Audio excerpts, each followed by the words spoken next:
आदरणीय दर्शकवृन्द, अदृश्य अनलाइनमा यहाँलाई हार्दिक स्वागत छ। स्क्रिनमा तपाईँहरूले देखिराख्नु भएको छ सलन चेडी मगर। उहाँ मङ्गोल नेसनल अर्गनाइजेसन लुम्बिनी प्रान्तीय सभाको सदस्य हुनुहुन्छ। उहाँसँग आज हामी राजनीतिक संवाद गर्न गइराखेका छौँ। स्वागत छ यहाँलाई। धन्यवाद। जय मङ्गोल। तपाईँहरू यति बेला झापा मङ्गोल रिसर्च सेन्टरमा आइपुग्नु भएको छ। तपाईँहरूको यो भ्रमणको उद्देश्यबारे थोरै बताइदिनुहोस् न। यो हाम्रो उद्देश्य भनेको खास गरी हामी एउटा पूर्वको भिजिटको तयारीमा पनि हो। हजुर। र हामी यो रिसर्च सेन्टरमा आउनुको मेन कारण के हो भने जसरी हामीले हतियार युज गर्ने जुन हैसियाहरू मानव हैसिया खुकुरीहरू हुन्छ नि, त्यो पनि हामीले चाहिँ त्यो घाँस काट्दा दाउरा काट्दा युज गर्दा गर्दै त्यसको पनि जस्तै धार सकिएको हुन्छ। हो त्यसै गरी हामी पनि यो पूर्वको रिसर्च सेन्टरमा आउनुको मेन कारण के हो त भन्दाखेरि यो विगतको चुनावदेखि लिएर हरेक समयमा चाहिँ हामी पश्चिमतिर निरन्तर चाहिँ हाम्रो सङ्घर्षलाई चाहिँ अवरत रूपमा चाहिँ अगाडि बढाउनको लागि हामी चाहिँ मैदानमा चाहिँ सङ्घर्षरत हुँदाहुँदै हाम्रो चाहिँ अलिकति चाहिँ अब ऊर्जा सकिएको जस्तो भयो कि त्यसले गर्दाखेरि हामी चाहिँ पूर्वमा चाहिँ हामी रिसर्च सेन्टरमा चाहिँ यो अलिकति बर्खाको अनुकूल समय मिलाएर हामी पूर्वमा चाहिँ यो रिसर्च सेन्टरमा चाहिँ हामी चाहिँ अलिकति यहाँ आइसकेपछि हामीलाई धेरै कुराहरूको चाहिँ हामीलाई शक्ति हुन्छ, ऊर्जा मिल्छ। अब यहाँ आइसकेपछि रिसर्च सेन्टरमा आइसकेपछि महामानव डाक्टर गोपाल गुरुङको शालिग देख्ने बित्तिकै, उहाँको चाहिँ समाधि स्थल देख्ने बित्तिकै र उहाँले गरेको आजसम्मको उहाँले सङ्घर्ष गरेको चाहिँ दस्तावेजहरू हेर्ने बित्तिकै हामीलाई भित्रैदेखि नै चाहिँ फेरि नयाँ ऊर्जा बढेर आउँछ। त्यसले गर्दाखेरि चाहिँ हामी त्यसको लागि र विशेष गरी पूर्वमा रहेको हाम्रो चाहिँ मङ्गोलको अग्रज दाईहरू, अग्रज चाहिँ हाम्रो नेतागणज्यूहरूसँग यसो भेटेर भलाकुसारी गर्न पनि चाहिँ एउटा अवसर मिल्नेछ भन्ने हिसाबले चाहिँ हामी रिसर्च सेन्टरसम्म आएको। पक्कै पनि झापा जिल्ला मङ्गोल नेसनल अर्गनाइजेसनको इतिहासमा एउटा ऐतिहासिक जिल्लाको रूपमा रहेको छ। यहाँ सङ्गठनका धेरै पुराना अग्रज व्यक्तित्वहरू हुन्छ, सँगै सङ्गठनका श्रद्धेय प्रेसिडेन्टको जिल्ला पनि हो यो। यस हिसाबले पनि झापामा आउँदै गर्दाखेरि तपाईँले सङ्गठनको अग्रज व्यक्तिहरूलाई भेटेको कुरा राख्नुभयो। कसलाई भेट्नुभयो? यहाँ आइसकेपछि हामी हिजो बिहान मात्रै आइपुगेको, दिउँसो 11-12 बजीतिर आइपुगेको थियौँ। आइसकेपछि हामीले अहिले वर्तमान श्रद्धेय प्रेसिडेन्ट बुद्धलाल मेचेज्यूसँग पनि भेट भयो। त्यस्तै 2 पटक मूल सचिव, उहाँले चाहिँ आफ्नो मूल सचिव भएर चाहिँ आफ्नो कार्यकाल चाहिँ निभाइसक्नु भएको एकदमै अग्रज व्यक्तित्व शान्तिलाल धिमालज्यूलाई पनि दाइसँग पनि भेट भयो। त्यसपछि अहिलेको वर्तमान मूल सचिव सन्तोष तामाङज्यूसँग पनि भेट भएर हाम्रो केही कुराहरू चाहिँ हामी चाहिँ भलाकुसारी गरिसक्यौँ। दाइहरूसँग भेटिसकेपछि, अग्रज दाइहरूसँग भेटिसकेपछि एक खालको चाहिँ शरीरभित्र एक खालको ऊर्जा मिल्छ भन्ने कुरा त हामीलाई त्यो चाहिँ एकदमै अवगत नै थियो। तर दाइहरूलाई भेटिसकेपछि, अग्रज दाइहरूलाई भेटिसकेपछि अझै धेरै ऊर्जा मिलेको छ। त्यसको लागि चाहिँ दाइहरूले चाहिँ भेट्ने अवसर दिनुभयो। त्यसको लागि चाहिँ म दाइहरूलाई धेरै धेरै धन्यवाद दिन चाहन्छु। पक्कै पनि अग्रज व्यक्तित्वहरूले अग्रज हुनु भनेको चाहिँ त्यो उमेरले पाएको हुनु मात्र रहेन रहेछ, अनुभवले, सङ्घर्षले, त्यागले, योगदानले पनि पाएको हुनु रहेछ। त्यो योगदान सङ्घर्ष चाहिँ उहाँहरूले गरिसक्नु भएको छ। अब तपाईँहरू सङ्गठनमा एक हिसाबले सक्रिय रूपले अगाडि बढिराख्नु भएको युवाहरू हुनुहुन्छ। अहिलेको यो परिवेशमा हेर्दाखेरि अबको समयमा मङ्गोल नेसनल अर्गनाइजेसनभित्र लागिरहेको युवाहरूले कस्तो किसिमको त्याग सङ्घर्ष गर्नुपर्छ अथवा कस्तो भूमिका खेल्नुपर्छ भन्ने लाग्छ यहाँलाई? अब हाम्रो भूमिका भन्नेको त अब विशेष गरी आजसम्म जुन दिन मङ्गोल नेसनल अर्गनाइजेसनले जुन दिन चाहिँ सङ्गठनले दर्ता पायो त्यो दिनदेखि अहिलेसम्म सङ्गठनको चाहिँ मूल नारा नेपालमा लोकतन्त्र हुनुपर्छ, धर्मनिरपेक्ष हुनुपर्छ, प्रान्तीय सरकार हुनुपर्छ भनेर जुन खालको चाहिँ निर्वाचन आयोगमा, नेपालको चाहिँ निर्वाचन आयोगमा चाहिँ महामानव डाक्टर गोपाल गुरुङज्यूले चाहिँ आफ्नो उहाँले चाहिँ प्रतिपादन गरेको सङ्गठन दर्ता गरेर उहाँको शेषपछि जुन अग्रज दाइहरूले चाहिँ त्यो लोकतन्त्र, खाती धर्मनिरपेक्ष र खाती प्रान्तीयतालाई चाहिँ कसरी जोगाउने त, उहाँ अब यो देशमा चाहिँ सदाको लागि कसरी त्यसलाई चाहिँ दिगो बनाउने त, सधैँको लागि चाहिँ यी शब्दहरूलाई अमर कसरी गराउने त भनेर दाइहरूले चाहिँ ठुलो सङ्घर्ष गरिसक्नुभयो। त्यो पार पनि गरिसक्नुभयो। अब नेपालमा कुनै पनि शक्ति छैन यो लोकतन्त्र धर्मनिरपेक्ष र प्रान्तीयलाई चाहिँ हटाउनु भनेको यिनीहरूको एउटा चाहिँ जनतामाथिको भ्रमित शब्दहरू मात्रै हो। त्यो पार चाहिँ दाइहरूले अग्रज दाइहरूले गरिसक्नुभयो।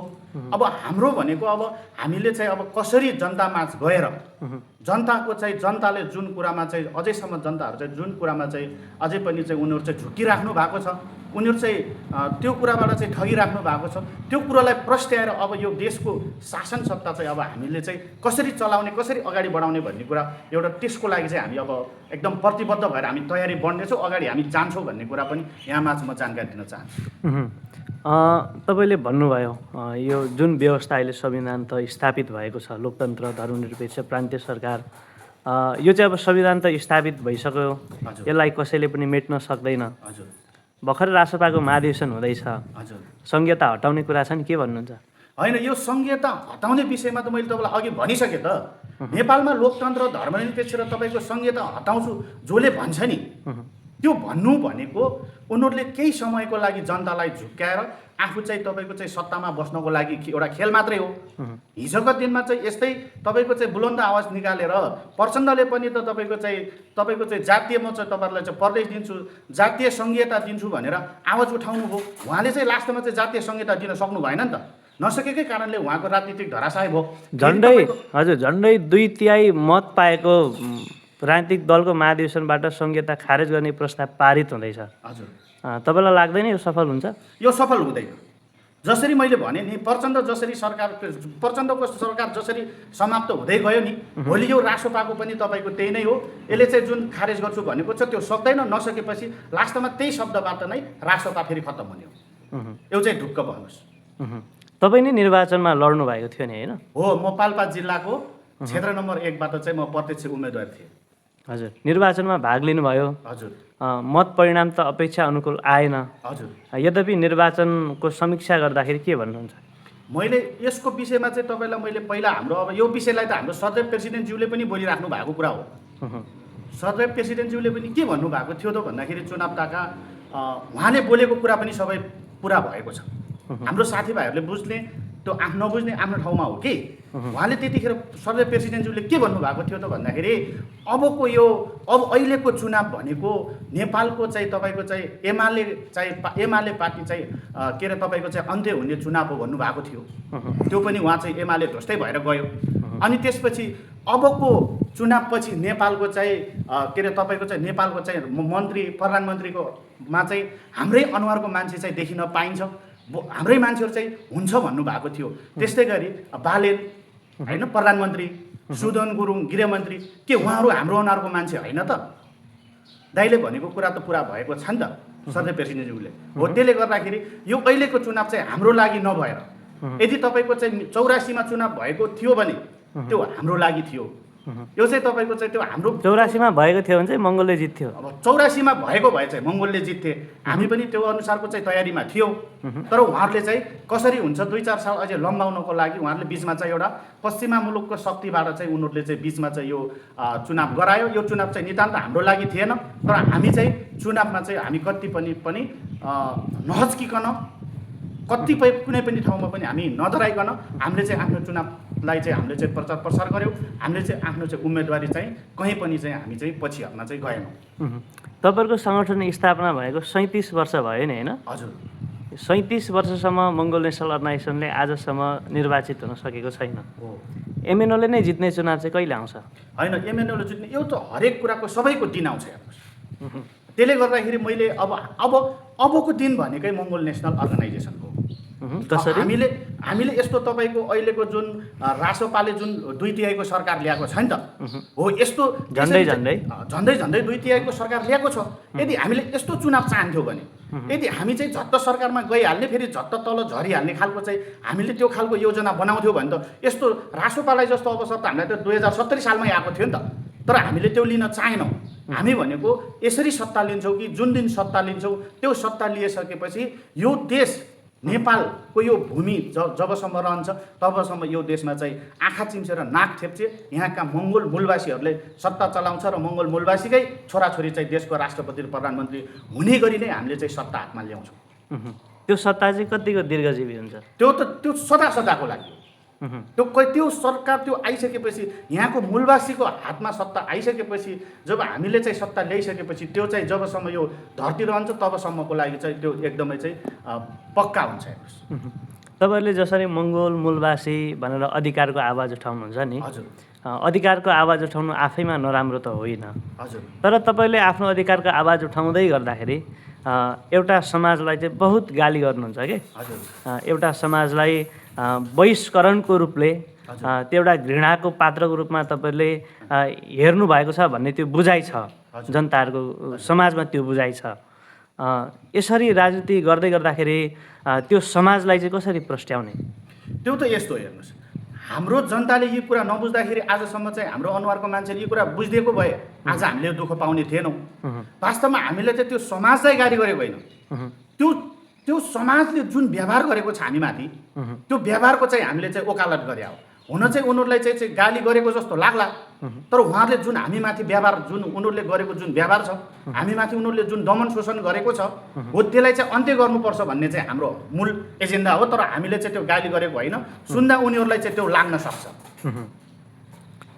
तपाईँहरूले जसरी यो अधिकारको मुद्दाहरू उठाइराख्नु भएको छ, हजुर सत्ता प्राप्तिको निमित्त त जनताको मत चाहिन्छ। हजुर जनताले कति बेला मत दिन्छन् भन्दा जनतालाई चाहिँ यति बेला जनता भोको छन्, जनतालाई घाँस चाहिएको छ, हजुर जनता सुकुम्बासी छन्, हजुर जनतालाई बास चाहिएको छ, हो जनता नाङ्गो छन्, जनतालाई आङमा कपडा चाहिएको छ, जनताको इच्छा आवश्यकताका विषयहरू छन्।